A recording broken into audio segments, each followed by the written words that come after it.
Hey, Chris. Yeah, Fred. What's a Mason? That's a really good question, Fred. You've reached the internet's home for all things masonry. Join Chris and I as we plumb the depths of our ancient craft. From the common gavel to the trowel, nothing is off the table. So grab your tools and let's get to work. This is On the Level. Yeah, we're back. Oh, yeah. We are back at it. Right. Yeah, we're back. That is definitely becoming your signature greeting there, brother. You're gonna, I don't know. Are you good with that, or do you want to change it up? Maybe just for season 1. Oh, okay. Keep it All around, right. you know? Maybe we should work on a different kind of intro for season 2, which is coming very quickly, my friends. Yeah, weeks now. Yeah, I'm sensing you're not a fan of my greeting. I love your greeting. Yeah, but here's what I know, having been a influential media personality for many, many years. People if just you had keep, to rip the earbuds out of their ears. No, if you keep doing it, it will become you, and you will become it, and it will become you. So you have to make sure these, every time you do the same thing on an intro, make sure you love it, because it could become your trademark going forward. I'll remain an enigma in my entrance. An enigma, is that a good thing or a bad thing? It sounds like when someone calls you an enigma, are you offended or are you appreciative? No, I get it a lot, actually. Dude, you are an enigma. Hey, I resemble that remark. An enigma just means people can't figure you out. Oh, and right, I like that. right. I like not being able to be figured out completely. So it only sounds like ignoramus. Yeah. It doesn't actually connect to ignoramus, does it? No, those are two different words. So if someone says you're an enigma, you can smile at them. If someone says you're an ignoramus, don't smile. Unless you are an ignoramus, then you would be smiling. You can't help yourself. You're going to be smiling anyway. I smile all day long. I have no idea what's going on. Someone told me once, never trust a man who smiles for no reason. Man, you're just happy with life. Now, when you're walking up to a crowd and the one guy that's always laughing or smiling as you're walking up, don't trust him. That was words of wisdom from a very smart man in my past. Okay.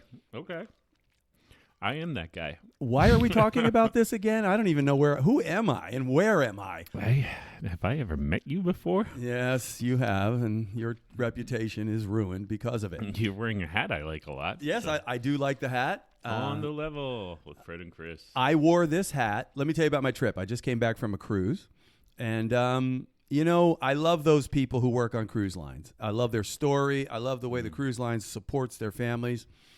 But I don't ever need to go on another cruise again as long as I live. I'm sorry, I just don't. Really? I'm done. Why? I think I'm done. What happened?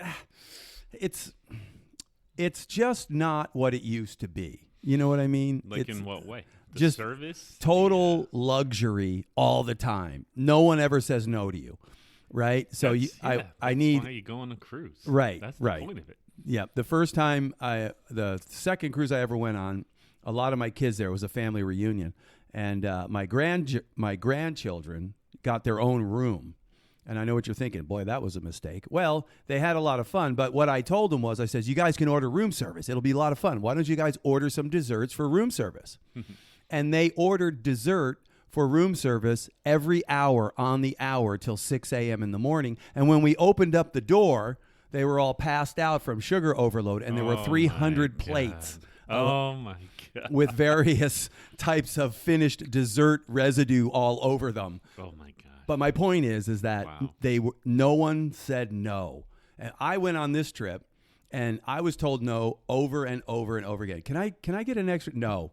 Can I get no? No, I'm sorry, we can't do that anymore. We don't do it that way anymore. It went on and on and on. So I was like, oh man, this isn't what I remember. I remember being luxuriated. Right, to the point where I was almost feeling guilty, right? But not, of course, feeling guilty at all. But no, it's only a couple days. Yeah, and the ships, they're not clean. They're getting older. They're not really making any new ones. Care to say which line you were on? I was on Royal Caribbean. Oh. Shout out to Royal Caribbean. We've always loved Royal Caribbean. Now, of course, Holland America is my favorite cruise line, but I don't get to go on those very much anymore. But It was Royal Caribbean, and it was one of their larger boats, Liberty of the Sea, a giant, massive, 15 stories off the water, massive boat. Out of Tampa? out of Port Canaveral. Best place to take a cruise out of. All the way to the other side? Yeah. Well, but if you're going to take a cruise, that port is the best one to go in and out of. But anyways, so here it was. One of the stops was that famous little island called Nassau, Bahama. And I'll withhold my comments concerning Nassau, Bahama.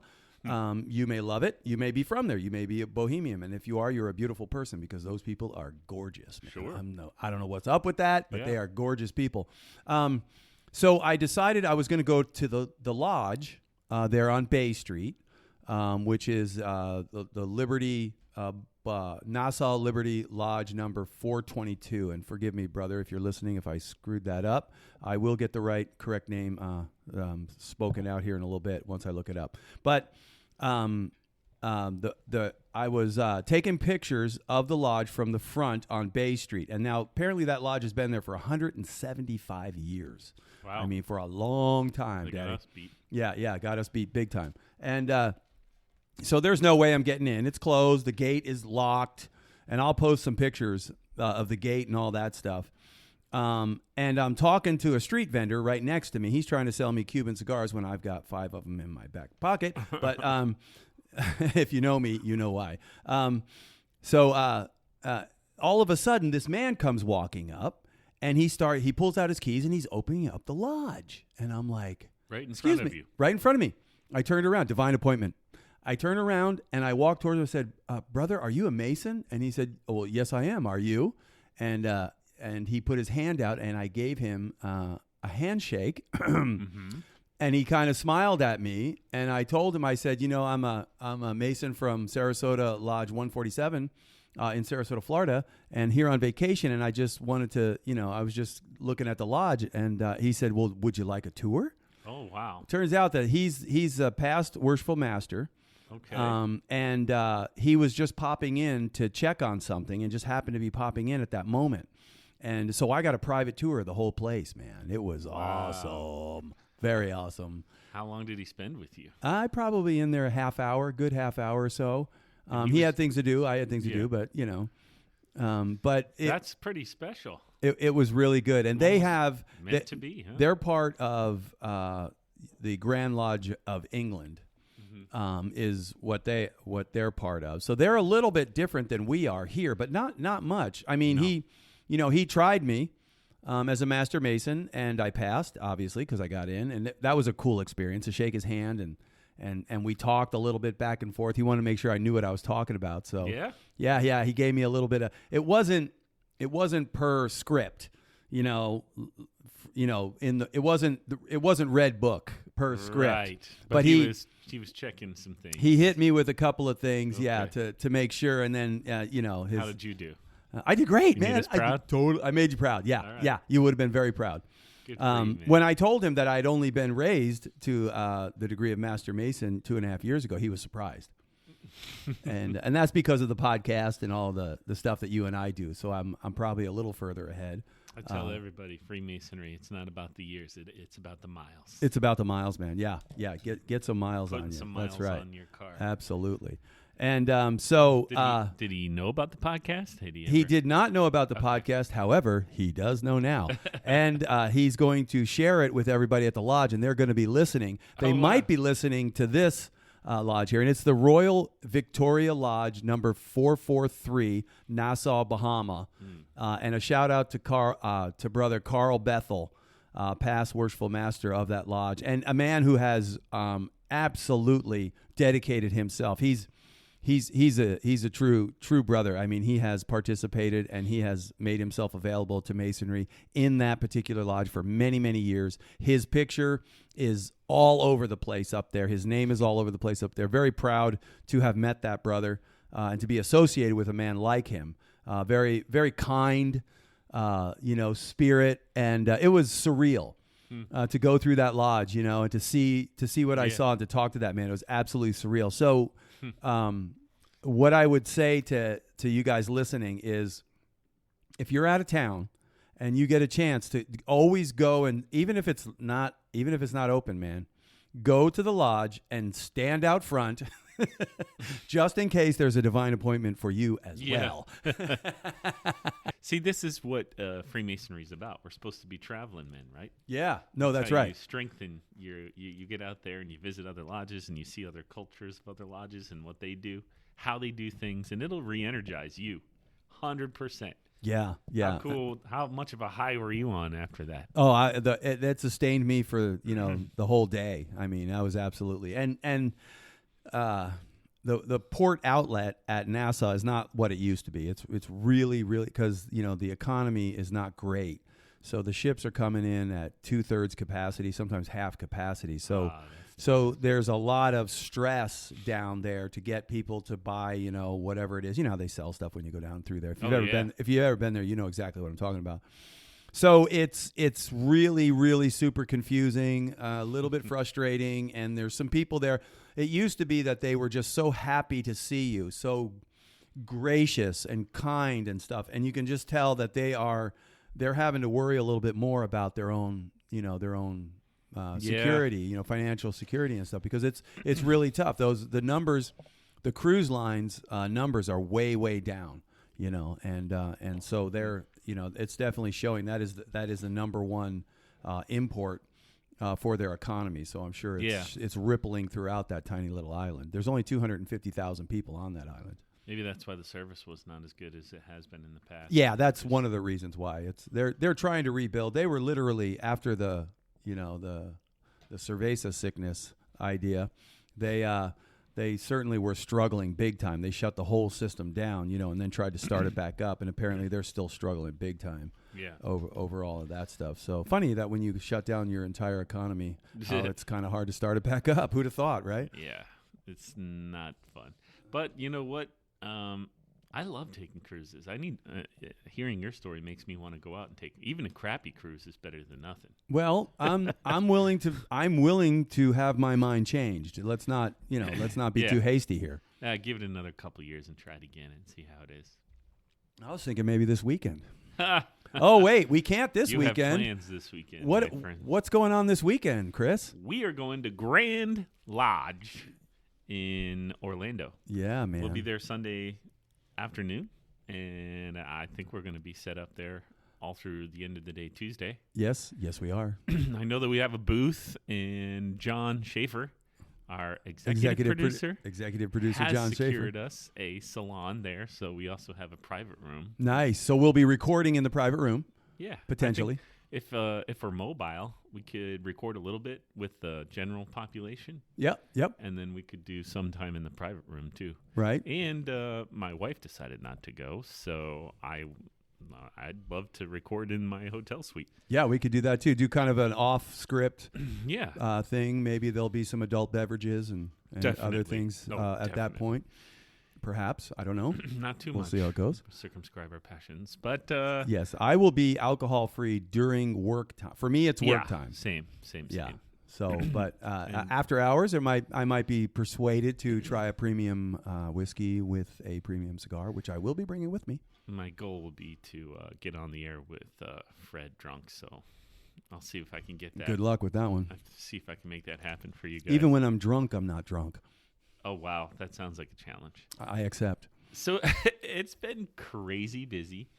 I took some of our new brothers. We took a guy who just got his entered apprentice degree on Tuesday, that same Thursday, and one of our brothers who got raised to the Master Mason degree this past Saturday, but It was the Thursday before. So I took a fellow craft engineer up to Brandon Lodge. Because he's cool like that. I just love to travel. And there are certain places that I love to keep going back to, and Brandon Lodge is one of them. Their lodge is beautiful, and I love showing it off to people that have never seen. They've only seen our lodge, which is pink. Yes, our pink lodge. We have a pink lodge, and I'm not joking. I think it's Go fuchsia, online and but Google pink is pink. Yep. Yeah, you hear bubblegum fun, you hear whatever. It's pink. It's pink. I don't know. Thanks, guys. So, Brandon Lodge. Beautiful brick wall, I've seen brick pictures. wall. Sorry, Brandon Lodge. I've not been you up haven't there. been? I gotta get up there. Okay, we'll definitely go. Yeah, You've seen Hillsborough Lodge, which is obviously the best. Hillsborough Lodge is is the Lodge of Lodges around this area. I gotta say, I mean, that thing is awesome. Hands down, no touching that. It's the best. Yep. Well, Brandon is the second best, I think, that I've seen in the state. And it's 10 notches above ours, obviously. But when you bring these guys and they see it for this first time and they see the ritual in a different environment, with different people, their eyes really get open. Like Mario Charles, who's shout out. Yeah, awesome. So active. He shows up everywhere. Yeah. He's just so passionate. Yep. And he was like, yeah, I want to go. So we were going up there. Learned a lot I love driving with people. You get time alone. You can talk, man, you're sealed inside a bubble. Yeah, there's you got no nothing way out. to do but bond. And we did, which is why I love traveling. So we got up there, and he was like a fish in the water. He just wanted to talk to everybody and ask about their, tell them about his experience. And we were going home. He said, this isn't me. You just don't know, but this isn't me. I'm like a quiet guy from Brooklyn. I try to keep to myself. But I just feel like every lodge I go into, I feel so comfortable. So you're seeing like comfortable me. Right. And I was like, good, brother, good. Did you feel Freemasonry? And they both said, yeah, Charles Allen, he's a teacher in town, who's our newest entered apprentice. He had the same kind of shocked experience of how, because they are very good ritualists at Brandon Lodge, right? They have like competition winning people. Right. They compete at the state level for degree work. And Right Worshipful Hampton gave a great lecture. And he's won multiple competitions at the state level giving lectures. And I can see why. He's very good. Did all the optional parts, which no one even seemed to complain about because he was doing such a good job. Right. If you do lectures, you cut out as much as possible because right before you go on, 5 people say, can you get this done in 10 minutes? Right. Yeah, right. You're like, okay, I guess I'm not going to do the extra 2 minutes of speaking then. But he did all of them. And you know what? It's the first time I've heard it done that way. And I told him, I'm inspired. I will always do all the optional parts from now on. Nice. Because it adds so much to the explanation of the lecture. Right. So much more. So we did that, which was awesome. And then yesterday, I was asked to go up to the Hillsborough County Master Mason Association meeting. They have 2 districts in that Master Mason Association. Right. And 11 lodges were present. And a lot of the Grand Line people and past Grand Masters were there. So we talked about the Grand Lodge Marketing Reimbursement Program, and I went long. I was supposed to do like 20 minutes. I did like an hour. Yeah. And they cut it off, and I was walking off the stage, and the Worshipful Master of Hillsborough Lodge, bless his heart, Rich Andrews, he wouldn't let me go. He's like, hey, where are you going? You're not going to plug the podcast? And I said, I'm not good at that stuff. If Fred was here, he'd be so much better at it. But Fred's out gallivanting around the Caribbean. I was gallivanting on the Caribbean. I'm just a lowly slug in the hole, just plugging away while he's on vacation. And I think he was cracking the whip through the phone. Work harder, work harder. But no, he said, I'm not letting that happen, brother. And so he told that whole room about the podcast and how awesome it is and how he's gotten so much out of it and how everyone should listen to it. So big shout out to Rich Andrews of Hillsborough Lodge, a good friend of the show. Good friend of the show. And he also invited us to speak at the symposium there in Hillsborough Lodge last month. Yeah, we've already talked about it, but that was just a great experience.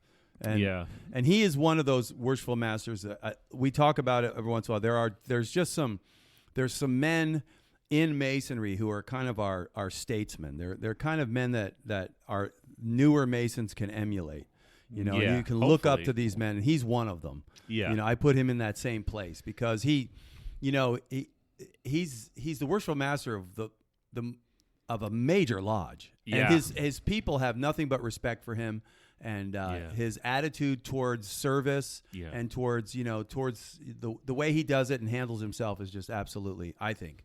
Well, I'm a big fan of him. You can tell that he's doing it like with a lot of joy. Exactly. Like there it is. That's the word I was looking for. He's just soaking in and enjoying every moment of doing what he's doing. Yep. And hey, if my lodge wasn't pink and it was beautiful, like as big as Hillsborough Lodge and as magnificent, I'd be exuding so much the same kind of happiness and joy.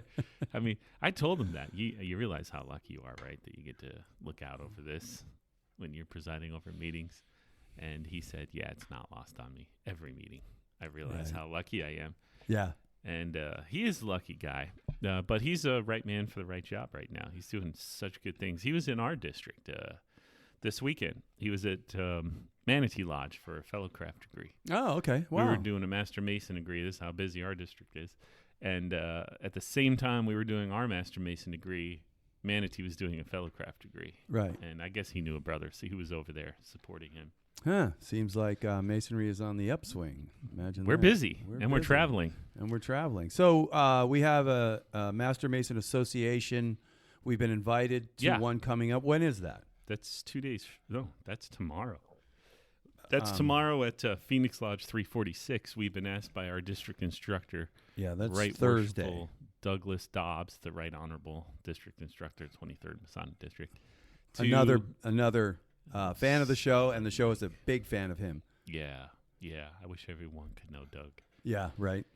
So, anyways, just quick correction. That's on the 25th, Thursday the 25th, which is not tomorrow. It's the tomorrow's next day. Wednesday. Tomorrow's Wednesday. Chris doesn't know exactly where he is in space and time, but I'm here to help him. Thank you. Yes, you're right. It's Thursday evening. We'll be at Phoenix Lodge 346, the Scottish Rite building in Sarasota. Yeah, we've been asked to do a little bit of what we do here on the show, and we're going to go through the Three Ruffians. Yeah. Do a little outline and then try to engage people into conversation. I wrote just a small outline that Chris and I will just kind of stick to, but that's what we do.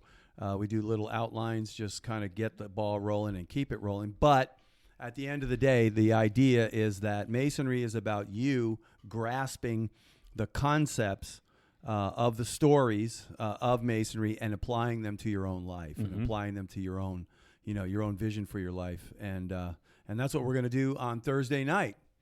Busy. And then Sunday we're off to Grand Lodge where we'll be for a few days. Yes. And then, and it just keeps rolling and keeps rolling. I noticed our last podcast released got 466 downloads. Yeah, you know what I've started doing is putting a lot more of what we actually talk about into the description of the podcast. Okay. And I think that's helping a lot. Wow. Because previously we would just say Fred and Chris are talking about the Master Mason degree. About themselves again. For the sixth time. Yeah. That's it. And now I'm being much more descriptive of they're talking about this, and this, and this, and they talk about how that relates to this, and I think that is helping people. Gotcha. Like, Yeah. actually want to listen when they know maybe what they're going to get into. Right on. So we'll do more of that. Yeah, and I just, again, I'm shouting out to anybody who's listening, a fan of the show. Thank you. It is growing, and it grows every week. Every week it comes out, we get more and more people listening throughout the world, which just blows my mind. And Chris and I are dedicated. We said in the very, very first podcast that we ever did, we both said that we're not the kind of guys that give up on things that we start. No. And that is true. We're not going anywhere. So we're going to keep doing this until it's just simply impossible to do. I don't know what that means, but we're just going to keep doing this and doing this and doing this. Until the Grand Lodge sends the men in black to come until they send the Illuminati soldiers to drain our bank accounts. Correct. Yes. Good luck with that, brothers. I think they did it already. They did it. Oh my gosh, I'm broke. Nope, that was just my poor decision making. Yes, that's right. I'm good. That's you got to be good at something. All right, so we're back in the manual here. This will be, regardless of whether we get to the end of Master Mason or not, this is going to be our last hurrah into the Master Mason as an overview. Now, keep in mind, guys, you guys know who have been following from the beginning. We went EA, Fellowcraft, Master Mason as an overview. So we just grab a section, we read it, we discuss it. Our ultimate goal is to go back and pick sections out of the Mentor's Manual that you guys really responded to and really dig in to them as parts of the show. So we'll go back to EA, whatever section. I can't remember off the top of my head, but there was a couple of things that we read through and discussed that really got a lot of great response. Well, we'll go back to that and we'll really dig into it and go deeper and deeper, and then we'll just keep going. Now, next season will be a lot about that. The beginning of the season, of course, is going to be a lot of the interviews that we've been blessed and honored to be allowed to do at Grand Lodge. And I think that's going to be really informative. If you're a Mason anywhere, but especially if you're a Mason here in Florida, that is going to be just a real informative format. We are not sure if we're going to do whole shows of interviews or if we're just going to do one interview per show as a feature. We're not exactly sure how that's going to work, but we'll figure all that out and put it out there. Our goal is to make it entertaining as well as informative, which is the whole reason for any podcast. Entertainment and information and knowledge. Yeah. Is the way it's supposed to go. So anyway, this week, it looks to me like we're in the Mentor's Manual, which is the 2008 revised edition, which is known as GL 217 of the Mentor's Manual. I am on page 24 in section... I am on page 25. Section 5.25, the lost word is the heading. It's pretty long, so I think I'm going to read 2 paragraphs and we'll talk, and we'll read 2 more paragraphs and we'll talk again, and we'll just kind of go through it, or maybe just a paragraph at a time. Let's just see how it goes. You ready? Yeah, All I'm right, ready. Here we go. Mentor's Manual, page 25, 5.25, the lost word. The allegory of the search for the lost word does not necessarily mean that the search is conducted for a particular word, for it is not. In fact, the search for the word at all. In fact, the search for a word at all. However, what? Guys, hold on. You got this. I got this. The allegory of the search for the lost word does not necessarily mean that the search is conducted for a particular word. For it is not. In fact, the search for a word, for it is not, in fact, the search for a word at all. Got it. However, it must be realized that to the ancient mind, the word signified all truth, but particularly divine truth, the ultimate goal of all men. Mm. So when we talk about a word, again, that's a symbol for something else. Some people get stuck in the simplicity, or they try to be literal with these things, and you got to remember that there's allegory involved in Freemasonry, Right. And that there's symbolism in Freemasonry, and that our job is to take everything that we're giving and try to figure out how to analyze it. What is it saying, and how to apply it to my life? So here you go. The lost word isn't a search for a particular word, as the degree tells us, but it signifies our search for the actual truth and the meaning of life. Right. The all truth, but particularly the divine truth. Yeah. And this the word, right? The word. If so, anybody out there who knows, who's listened to me before, you know, we all as Masons, we bring our faith to Masonry. And Masonry is supposed to make us better at it. That's the idea. And for me, the word, as you know, from a Christian background, I mean, that's big. You know, the word. You converted? I thought you were a Muslim. No. Oh, But Holy I have cow. lots of Muslim friends, and I'm joking. I know and you're I not a just Muslim. absolutely love to sit and discuss with a Muslim who knows his religion. Yeah. Is a fascinating person to sit and speak with. Anyone that Absolutely really fascinating. knows their- It's true. Yeah, It's the richest conversations you could possibly have if you're able to share your faith with someone else of a different faith over coffee and not pull out any swords and harm anybody is absolutely worth it. So for me, it's not a search for a word. Right. It is the search for the word. The Right. word. Right. So it's what is that word? Well, brother, Mason, fellow Mason out there, what is it? I'm asking you. Go find out if you don't know. What is the word to you? What does it mean? Right?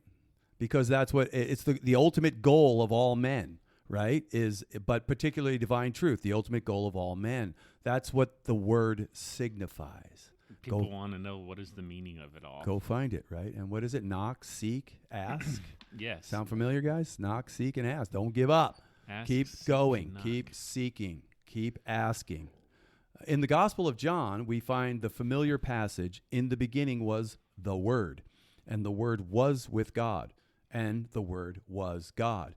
In this passage, John was not announcing a new doctrine, for this was familiar to the Jewish thought of his day. Only his identification with Jesus with the word was new. The idea properly belongs to all ancient philosophy. Among the Greeks, it was the logos, from which comes our own word, logic, the name of the science by which we determine moral truth. The designation of truth as the word was not new in John's day. Now, that's true. That's a fact. The idea of the word, it comes... That passage right there is from Genesis, and then of course the first letter of John talks about in the beginning was the Word, and the Word was with God, and the Word was God. That's where this comes from. So he's tying the two together. So I think that's what they're saying right here. They're saying that this is not new. John the evangelist was not speaking a new word in his day. He was referring to the original word from the beginning, talking about God, logos, as the word. So we're saying that the word isn't an actual word necessarily. Literally, the word is the search for the divine truth, and now we're saying that it's actually the search for understanding and knowing God. In a Masonic terminology, I would say it this way. The word, the grand architect of the universe is the word. Right. To seek the grand architect of the universe is to seek the word. Yeah, that's pretty clearly stated here in the Mentor's Manual. Yes, it certainly is. So now, there's one way to look at the search of the word. One way to look at it. And let's be careful here, because there's a lot of people out there who may not be, going that way, and that's great. That's okay. That's what Masonry allows. Right? They should be going that way if they're Masons, right? I think that my statement that the grand architect of the universe is the word, and it is the duty or ultimate goal of all men to seek the word as the grand architect. Yes, I think that is very Masonic for any man who calls himself a Mason. I agree. And that word could be different words to different people, but it's the same idea is kind of the concept that Masonry is putting forth here, which is you call your God and Savior Jesus, and another brother of a different faith might call him by a different name, but they represent the same idea, the same light, the same truth, same divine truth, which is I think you as a Muslim, right, you look at God, the architect is Allah, right. And you have certain concepts and precepts that you look at the world, the world through. Your worldview is based on that. If you're of different religions, you have Jehovah and Yahweh, and you've got Krishna, and you've got the Buddha, and all these different concepts and precepts. Use. Right. My thing is, and you guys know what I'm going to say because I say it all the time. My thing is know what you believe and know why you believe it. Don't come to the marketplace of ideas with the desire to discuss what you believe, not knowing what it is. Bring the receipts. Go back, study, know what you believe, know why you believe it, and then come ready to have a discussion, with others with gentleness and respect, because I'm telling you right now, your life will never be richer. Yeah. And you will never be more challenged to dig into the truths of your own faith than by doing that without argument, without angst or any kind of separation. I think Masonry is very unique in this way, is that we could actually come together as different faiths and religions and actually sit down and talk, have conversation, and get up from the table and go out and serve our community together. I think is very unique. It's absolutely unique, right? In the world. Yeah. That we can all have a connection to the divine, and it can be as different as they are. That's right. But we all share that commonality of we all feel the presence of some creator, and that we're all trying to develop a relationship with that creator. And the labels get hopefully lost in Freemasonry, but those ideas bind us together, that we're looking for the truth together, even though we're separate. Yeah, that's right. And again, whatever faith you're in, whatever idea of God you have, Masonry attempts to make you better at it. Yeah. I mean, they're saying here this is the ultimate goal of a Mason, is to obtain the lost word, and the lost word represents the search for the divine truth. And so that must mean that all Masons should be searching for their own divine truth. Through the system of Masonry. I would just say the divine truth, but yeah, I agree with you. I completely agree with you. Yeah. The divine truth, yes. And some people may not be there yet, but this might help them get there. That's right. The search for it. Yeah, and in Masonry, we there is a truth, right? So we talk about the vices and superfluidities of life, right? Yeah. Those are truths. If you follow those vices and superfluidities, your life will be ruined. That's a truth. That's the truth. You know, if you are a person who is just consumed by lust or greed or gluttony, those things will destroy your life. That's truth. You know, then there are the virtues. It's one of the lessons of the Master Mason degree. Correct. That we say is that by following these passions which can debase and ruin you, you're almost guaranteeing that result yourself. Yeah, that's right. If you follow those passions the way that this story says, this is what happens when you follow your passions. It leads to your destruction. Right. And that's truth. That is divine truth. It comes down to us. You know, and King Solomon, if you read the book of Proverbs, which is completely written by King Solomon, every single word in there is about how choosing route A will give you a blessing in life, and choosing route B will destroy your life. It's all about that. That is truth. And if you're seeking to live that life, to change the superfluidities and vices in your life, if you're seeking to do that and better yourself, you are in fact seeking divine truth. Mm-hmm. And you're desiring for it to change you and change your behaviors and the things in your life. And that's Masonic, bro. I love that. And, a Master Mason sought to obtain the word, the secret word, through hard work and dedication. Right. Like, you didn't get the word unless you proved your proficiency and worthiness to receive it. So if you're expecting to show up to 2 meetings a month and just get magically some divine information from Freemasonry, you might be disappointed. Yeah, maybe. It probably is going to take some work on your part. It will take some serious work on your part. I'll just go ahead and say it. Yeah. I mean, you got to actually do things that don't make sense, right? Like, why do I got to go on a Saturday afternoon and help some guys pull weeds? Yeah, right. How's this Please, helping me? come help. Well, I'm serious. You think about Master Masons working in the quarry, it was probably tough, hard physical labor. Yeah. And probably not, you weren't seen as a elite who was pampered and had servants. You were out there sweating your butt off and perfecting your craft. But that's what was required to obtain the lost word. Right. You had to get out there with your brothers, work hard, sweat, and perfect your craft. So I'm sorry to say this, brothers, but I'm not sorry to say it. You got to work hard. You got to do those things. The more you can show up and help your brothers pull weeds out of the lodge, you're only helping yourself. Yeah, that's right. Through that work, you're getting closer to getting that divine truth of service, through service with your brothers. I love it. I love it. All right. Next paragraph. Perhaps the most notable attribute of man is the power of speech, whereby he is able to communicate his thoughts to his fellows. This, as far as we can determine, is not possessed by any other animal. As this fact has been observed by men down through the ages, it must have made a profound impression on the thoughtful minds of all ages. Thus, the word became synonymous with every manifestation of divine power and truth under the ancient system of philosophy in our world. The Masonic search for the word symbolizes the search for truth, more particularly divine truth.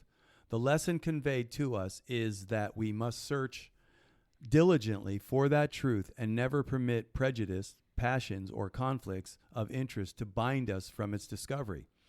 Our minds must ever be open to the reception of truth from whatever source, and having once received it, to always act agreeably to its dictates. Hence, Masons everywhere are devoted to freedom of thought, of speech, and of action. Love that one.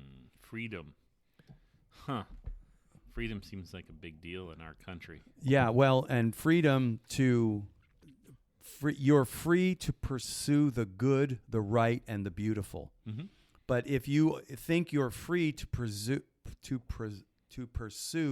what is evil and dark and wrong, you're wrong, because that act in itself will put you in bondage and take away your freedom. Ooh. Even if men don't, your soul's going to be paying the penalty. And even your own conscience, your own mind, and your own life. You know, I mean, a man with a good reputation who works hard does well at his work, you know, in his work and stuff. A man who doesn't do well in his work, and then probably loses his job, loses his freedom, and loses his ability to, you know, to do those things. So the pursuit of divine truth in and of itself is an act of guarding your own freedom. And there's another important line here right before the end. Go. Our minds must ever be open to the reception of truth from whatever source. Our minds must be open to the reception of truth from whatever source. That's an interesting thing to say. Right. And that once you receive it, you must always act agreeably to its dictates. Oh, that's interesting. I didn't catch that little caveat there. Yeah. So once you find divine truth and you've received it, then you must always act agreeably to its dictates. So you have found your divine truth. I have. And Absolutely. As a good Christian, you try to always act agreeably to the dictates of your faith. Absolutely. I miss the mark. You fail almost every day. Yeah. Well, hopefully every day you miss it a little less than the day before. That would be a deep-seated hope of mine. But you know, we all here on this planet, we all fail. We all fail to make it. But there is grace. You know, that's that mercy, that unmerited favor. That's a whole doctrinal distinction there. But I get where you're going. And the very last line here is incredibly important. Masons everywhere are devoted to freedom of thought, freedom of speech, and freedom of actions. Yes. Every man should be free to do as he sees fit. And this is assuming that you're trying to be good. I don't think this means every man's entitled to kill whoever he wants. Or No. is entitled to, right?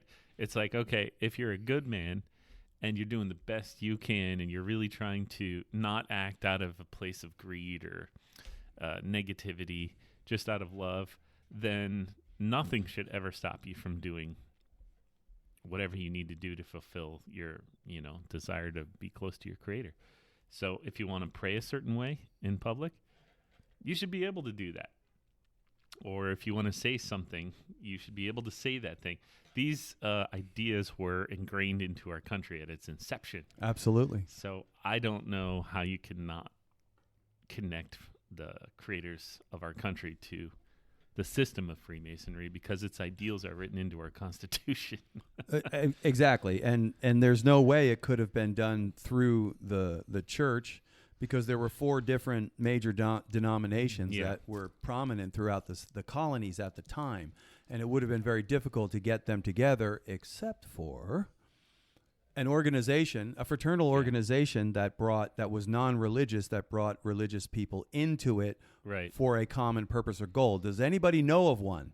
I do. It would be Freemasonry, which was very prevalent at the founding of this nation. Yes. And these men, I believe, crafted an experiment of a government that we live in today. And they were, by and large, religious people. They were not atheists for the most part. No. In fact, if they were Masons, they for sure weren't atheists. Right. But, that's I think some confusion that's cropped up over time as people say we were founded as a Christian nation. I think we were not founded as a Christian nation. Christianity is and always has been the most prominent religion in our country, I think. But I think the founding fathers intended religious freedom, not devotion to a particular religion when they created the country. And I only say that because I believe Freemasonry influenced or guided these people in the crafting of our government. And these men themselves were probably Christian, most of them. Most of them were. Right. And but they had the foresight to not try to impress that on the entire country, but they absolutely wanted to impress people's freedoms to be exploring their own religious ideas without persecution. Yeah, no, it was not crafted as a Christian nation. I could see how like people like the think that. Vatican or something like that. But it was crafted. It was crafted. It was a nation crafted by people, by Christians and or those who had Christian influence. Thomas Jefferson was not I'm using air quotes, quote, a born again Christian, but he lived Christian principles. As a matter of fact, the famous Jefferson Bible, where he took out, he highlighted with a black highlighter all of the miracles, because he did not hold to any kind of actual miracles. But he did retain and lived by all of the statutory ideas, the 10 Commandments, and that, true justice and liberty cannot be held by a people who are grossly immoral. And he believed that, Right. and he believed that the Christian faith was the best example, other than the miracles. He did not hold to the miraculous, but he did believe that it gave a clear picture of what a righteous or religious people should live like, and how they could hold on to a country, a constitutional republic, based on divine law. And so it was never intended to be the state is supposed to be the state, and the church is supposed to be the church. Today, neither are acting like they're supposed to. The state is not acting like the state, and the church is not acting like the church. And that's probably the biggest problem that we've got going forward. But we'll save that for a whole different forgot concept. the point of all this, huh? They're trying to mix things that shouldn't be there, and it's not working great. Right, for yeah. us. For me, as a Christian, I don't want the state to act like the church. Yeah. I want the state to act like the state. That's my complaint. You're not acting like the state. So in our founding documents, it's pretty clear how you're supposed to act and what you're supposed to do for the benefit and blessing of all people within the country. Of your existence, as a senator or congressman, right? It's to not to serve be and improve the lives of the citizens. Well, it's to safeguard the lives the of liberty. It's not. You're not supposed to be handing out.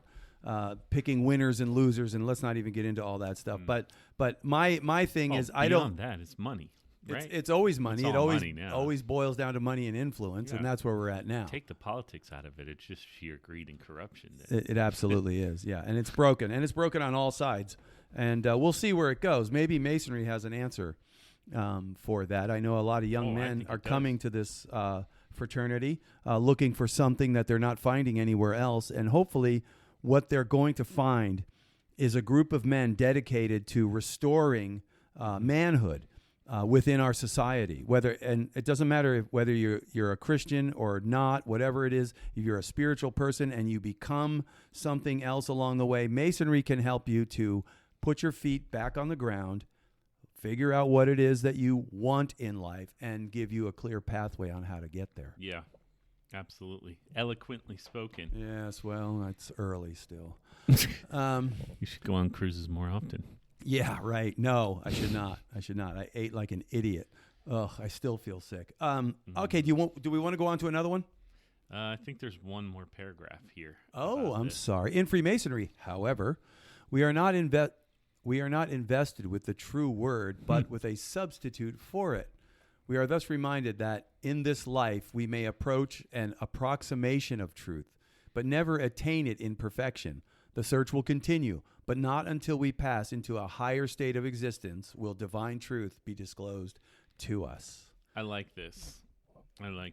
This is essentially saying that the allegory here is that we got the substitute for the secret word in the Master Mason degree. Right, because the secret word was lost with him. Yeah. Right. So we got a substitute, which is never going to be the real deal. And we, as people symbolically looking for the divine truth, are only ever going to get a substitute for the divine truth because we're completely incapable of perceiving the truth. Correct. Just totally incapable. We're not built to understand or perceive the divine truth as these flesh bags walking in this dust bowl in space. We can search for it, and it makes us better and gets us closer to it. But until we die, we won't experience the truth. Yeah.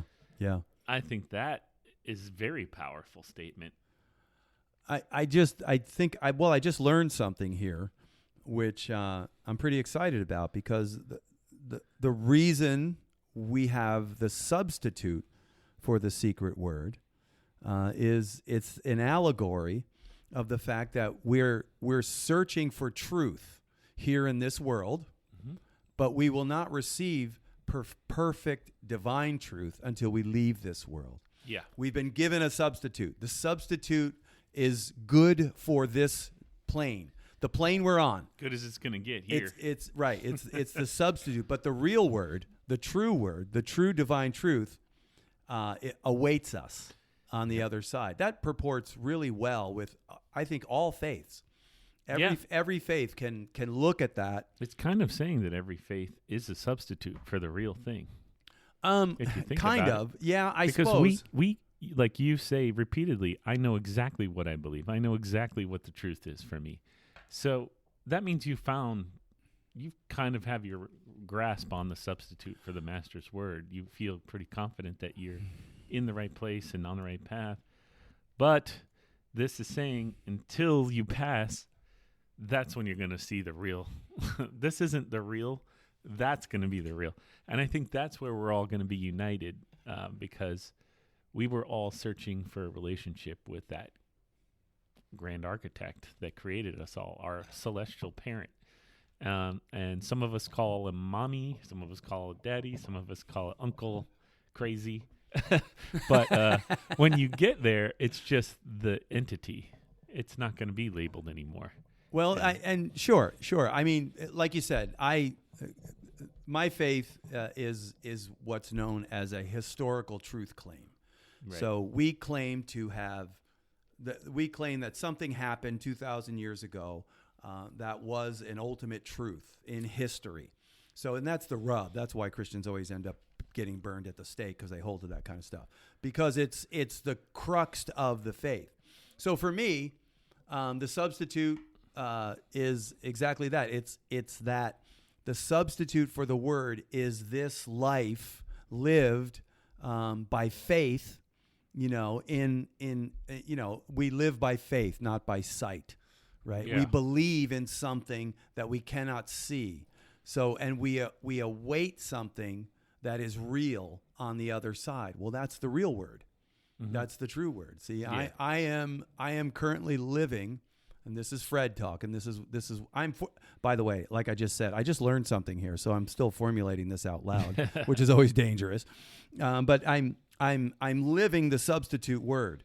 Right. I'm living it. It's the best you can do, and we learn, and that's why I'm always trying to ask other people about, what it is they believe, why they believe it. Tell me something, give me something, because I'm always wanting more. But it's never going to be perfect. No. It's never going to be so deep, so perfect that I can say that I have it all and you should have it too. I can never say that. But what I can say is that what I have found for me is actually the truth. Right. Which is good. That's just what we're called to do, is find the truth. But it's still a substitute for right. the real truth, right. the real temple that we're headed to. Yeah. Eventually. And it is only there that we're truly, truly going to know exactly what was what, And I encourage people, please investigate. It's the most important thing you can do in your life, is to investigate the spiritual side of this world. When you do that, when you look at history of humanity, and when you look at modern society, and you look at where we're going, and you see all the different faiths, like you said, a lot of them have historical truth claims. Most of them do, especially the ones that have lasted through time, the big three. It's hard to imagine that there are these places where the good people of this faith will be in that eternal place. The good people of that faith will be in that eternal place, which is separate from the eternal place of the first group. It's, I think, much more reasonable to assume it's the same eternal place. And that you'll probably be with people of varying faiths in that eternal place if they were good, righteous people. And you probably won't care when you pass, because at that point we're not worried about this mortal crap that drags us down, our the places we were raised and the people we were raised with color everything about our perception of this world. I was raised in Buffalo, New York. It's like country of the North. And really cold. Yeah, super cold. But I was very limited in my formative years to the people and the places. I didn't want to be born a Buffalo Bills fan, but I was. And I had no say over that, no control over it. But that's what I'm saying. Like the bigger picture we can't perceive. Even people that travel and do a lot of scholarly work, they're looking for the truth and they're examining and trying to take bits and pieces of it. But the fact that they're thinking about their creator that much puts them on the same plane as the guy who was born in upstate New York that just spent his life in a Presbyterian church, seeking the same truth as the guy who's traveling the world, looking at Egyptians and Muslim traditions. Like, he's still seeking the same truth that I am. And we're going to find different paths to get there. But at the end of the day, when we're both dead, the hope is that we'll be together in a place of just love. Right? Isn't that what every faith really is saying, is that you want to get to a place of just love for another human being without even the people that hurt you, even the people that are bad to you. Right, We're supposed to love each other. We're supposed to forgive those, not only forgive those who love us, but forgive those who hate us. Right. Was the challenge, So if you think you're doing I forgave my 5-year-old, I forgave my mom, I forgave my, okay, that's great. But did you forgive the guy that did X to this? Right. See, that's the real challenge. That's the hardest thing that anyone can ever do. I don't know how I got off on forgiveness. But it's a part of the divine truth. Part of the divine truth is forgiveness, because for me, it always comes back to that same parable. It's the manager who was forgiven by his boss $100 million debt, and then ran out the door and grabbed by the throat a man who owed him $5 and choked him. Give me my $5. Give me my $5. You were just forgiven a debt of massive amount, yet here you are. And that is always on my mind when I try to hold unforgiveness towards another brother. And it always brings me back to, I need to release what I'm feeling, and sometimes I need to go to that brother. It's hard. If it doesn't hurt him, right? Sometimes we ask for forgiveness to help ourselves feel better about our guilt, when it will actually harm the person who had no idea. Yeah. So we've got to be smart. We've got to be Masons and Masonic about it, but I'm always thinking about that. The amount of debt that I have been forgiven is far larger than anything anyone's ever done for me. And believe me, I'm like you guys out there. I've had some pretty nasty stuff done to me in my life, for sure, no doubt about it. Well, that's kind of it's interesting because we can't perceive the truth. We're not capable of it. And I said this to somebody. It's like I saw a movie. I think it might have been a Bill Maher movie because he was knocking Christianity. And was it Religulous or something? Yeah. And he went to. I got about halfway through it. He went right here to Orlando. They have the Holy Land experience. Oh, right. And that's Rodney Howard Brown. Yeah. You're familiar by Universal Studios out there. Yeah. And he's there trying to make fun of, like, they're reenacting Jesus's crucifixion and stuff. Right. And he's talking to the guy, this actor playing Jesus, who's dressed like Jesus while he's interviewing.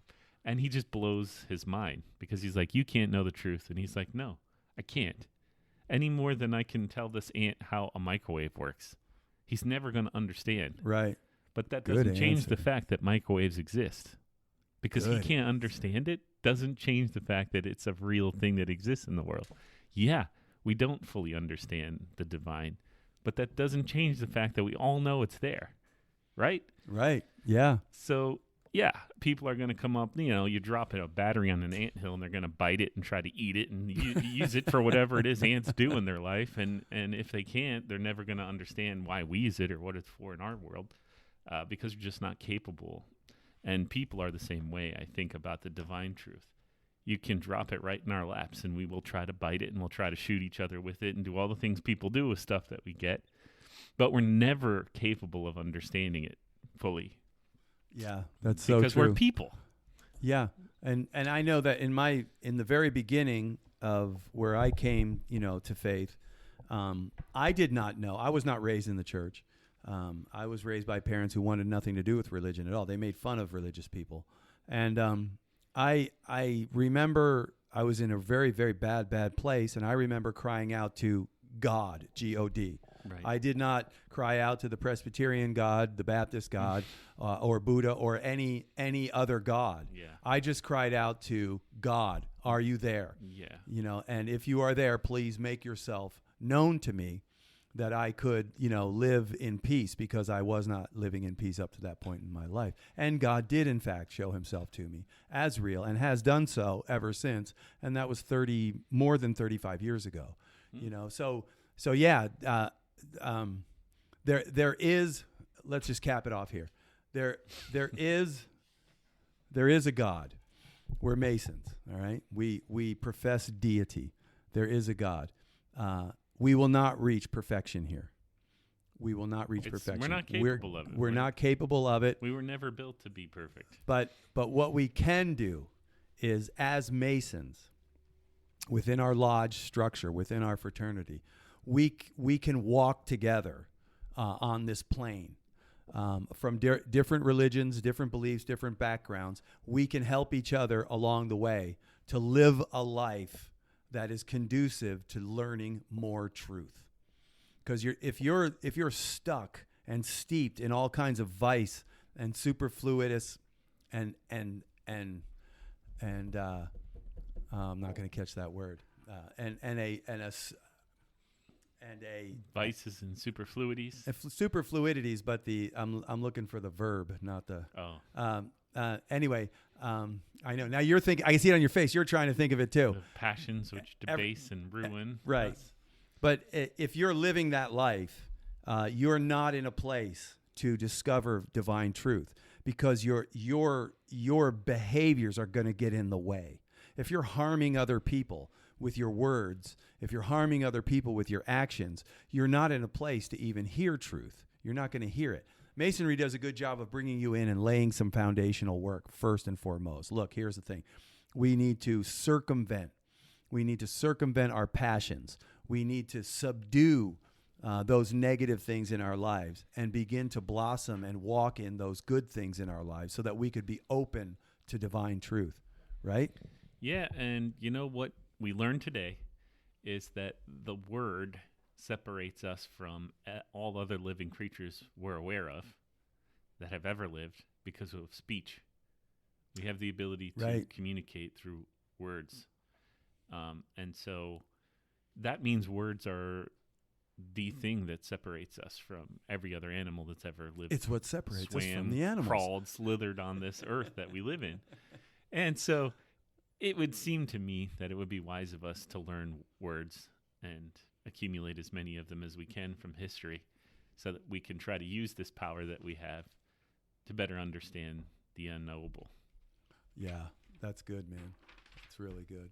I tell you, I got to say, and I know we get a lot of emails from people. This is what I enjoy about this podcast the most. Is just being able to take the basic foundations and principles of Freemasonry as found in this manual, and there's other writings too that we'll obviously get into down the road, but and being able to just discuss them openly as brothers back and forth, you know, and you and I don't agree on everything. We have a couple of different viewpoints. I've never met anyone I agreed with everything about. Right. Because if you're with somebody who totally agrees with you, one of you is unnecessary. Yeah, it's pretty boring relationship. But I hate that. Me too. I love that. Me too. Yeah. Oh, well, that was fun. All right. Bye. Okay. I'm gonna you go have to challenge each other. Yeah, that's Mix right. it up a little. You know, I was speaking last night about the Grand Lodge Marketing Reimbursement Program, and was challenged publicly by the Grand Lodge officer. I've heard about this. And there was no bad feelings. That was just an open discussion of ideas. And That's it was how I took passionate, it. pretty passionate Passionate. presentations. Yep. But Yep. in the end, Yeah. In the end, people heard both sides of that argument, which is good. that's what we want. Yeah. It's like if you don't examine it from every angle, you're never going to fully understand the situation. Yeah, So that's right. you have to hear opposing viewpoints. We're supposed to be open, according to what we learned in the Master Mason degree, to the truth from any form it might come from. Yeah. So Amen. whenever somebody's talking, especially, which you say all the time, if you dislike something or you have a problem, you go to the front of the line. Yeah, that's right. Because our minds are open. We're listening, or we're open to anything that anyone has to say that can help us be better. And if we can do it, we probably will. That's as long right. as it doesn't change who we are, because we know who we are. We know who we are. We know we have our vision, and we're open to changing our vision based on truth. Somebody comes with a truth that cannot be, that can be understood and will change. I mean, I'm open to anything. I have not found anything, but I've studied it because of my OCD. I've studied it and studied it and studied it down many, many rabbit holes, which apparently is somewhat unique. Not a lot of people waste their time, and some of it was a waste of time for me. But I know seems like a waste, but it got you to where you are today, right? In one way or another. I don't worry about it. Yeah, is the thing. I don't have any stress over it, nor do I worry about it. But I am open to discussion about any of it and all of it. And let's just leave it there, brother.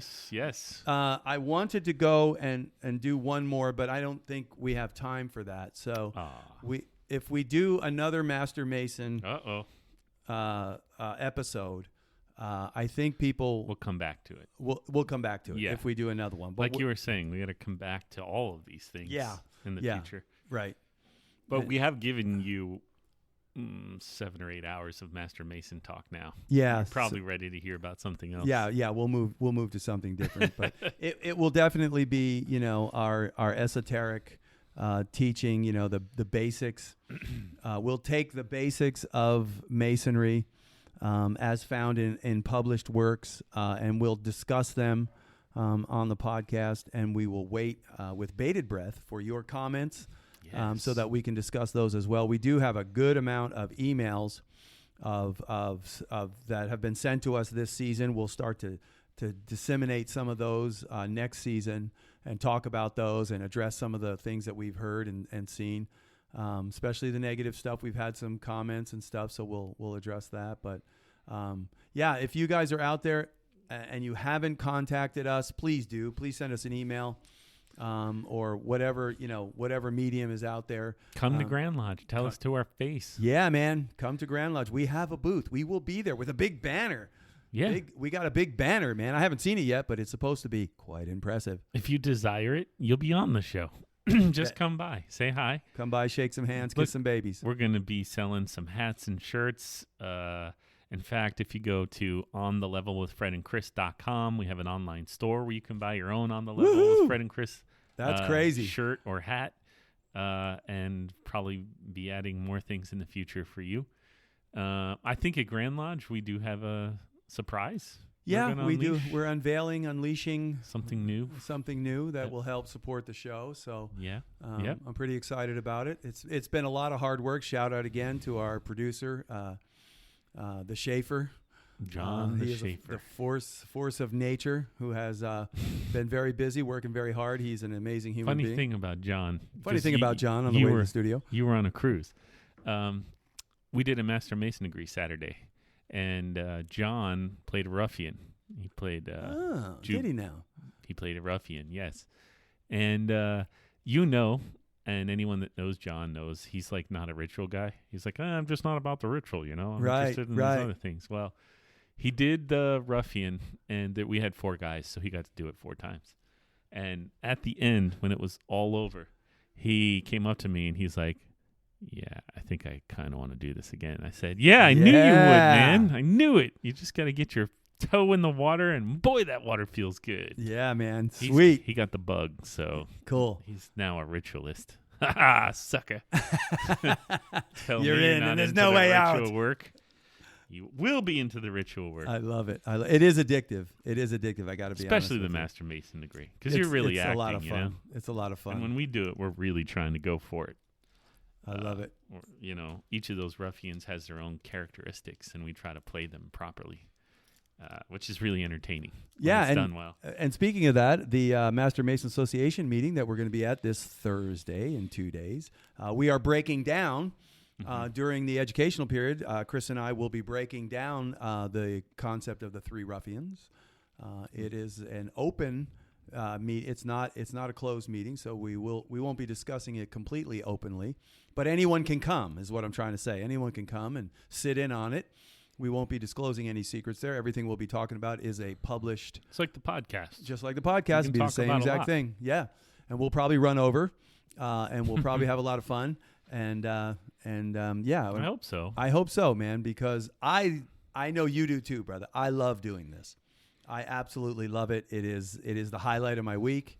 And I know I talk to a lot of guys that, they listen to us while they're working out, or while they're jogging and running and stuff. And it's just like, that just blesses me. And I hope we can continue to do this with greater and greater quality and relevance for everyone listening, because we want all of you out there to be better Masons, and we want you to be better Masons today.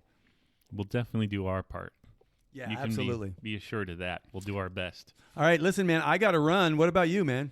Yeah, it's time to get to work. We got to get to work. We will hopefully we'll see you guys at Grand Lodge this coming weekend, and come say hi to us at our booth and shake our hands. We'd definitely love to get to know you. Send us an email anytime for any reason, man. We'll try to get back to you as quickly as possible. Not getting harder and harder to do with more and more emails coming in, but shoot it out. Fred at onthelevelwithfredandchris.com or Chris at onthelevelwithfredandchris.com, spelled out as one giant word. That gets right to us. So anyways, my brother, once again, my brother and worshipful master of my lodge. Yes. It has been an absolute pleasure, and I will see you on the next one. Deal.